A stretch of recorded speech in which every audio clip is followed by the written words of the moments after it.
Hello, John Tanner here, Global Technology Editor for Telecom Asia. I'm on the sidelines of LTE Asia at Suntec City in Singapore, and my guest at the moment is Ajay Joseph. He's the Chief Technology Officer of iBasis Inc. Ajay, thank you very much for joining us. Thank you.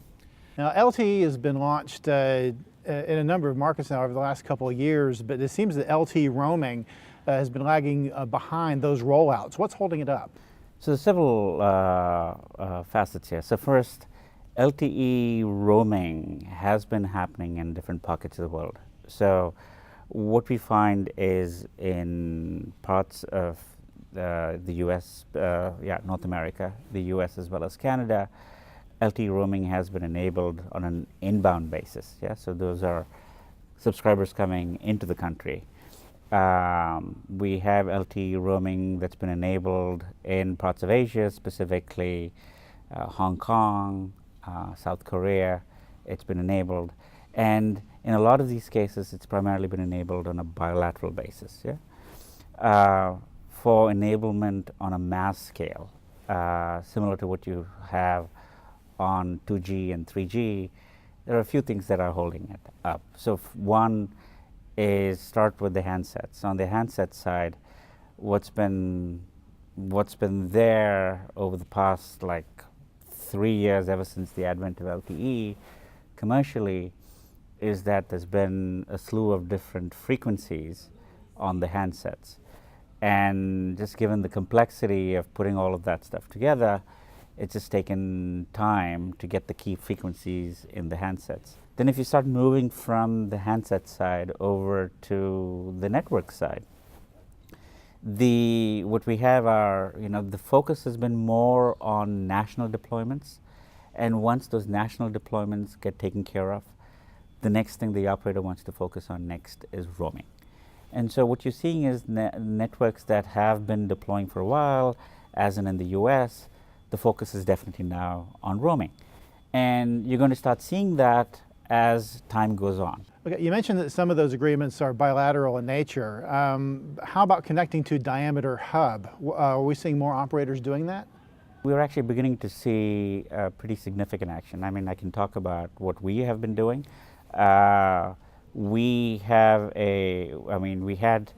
our IPX launched about 3 years ago, specifically with LTE diameter as a service on the IPX.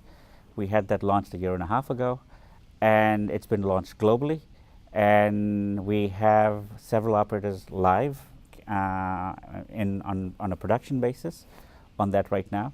And so it's again back to the earlier discussion.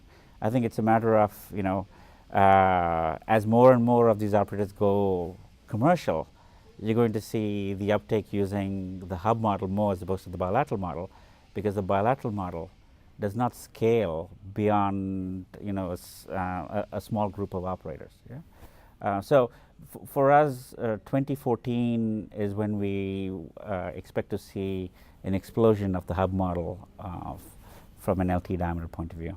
Since you launched your IPX network, some other IPX networks have come online this year. How do you think that's going to change the game for LTE roaming? Yeah, so I mean, one of the important things from an LTE roaming point of view is, no single IPX provider is going to have the ability of having full coverage. It just is physically impossible.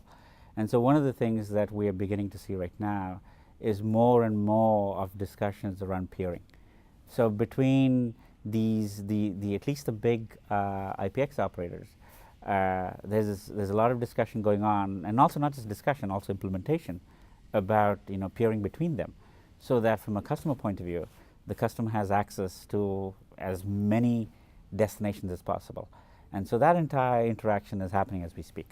And so mix that with what's happening on the commercial uptake relative to individual operators, the timing is kind of ripe for the entire ecosystem kind of happening and taking place and getting set, so that the end-to-end roaming can take place within the next 6 months to a year. One thing that comes up when we talk about IPX, when I talk to operators about it, is that there seems to be some confusion over just what counts as an IPX. People tend to describe it in different ways. When is an IPX not an IPX? Yeah, it's a good question. So in our view, the GSMA, the GSM Association, has some very specific guidelines in terms of what's an IPX. And the initial service, and that's probably where the confusion really started, was the initial services around the IPX was taking traditional TDM voice and moving that over to an IPX using IP as the underneath technology, and proclaiming that to be the IPX. Right, it's correct. However, from a business point of view, it really didn't make a lot of sense for the end operator. However, what you're seeing right now, the GSMA has some very strict guidelines in terms of what constitutes an IPX. So the IPX has got different models. You could have a transport level IP service.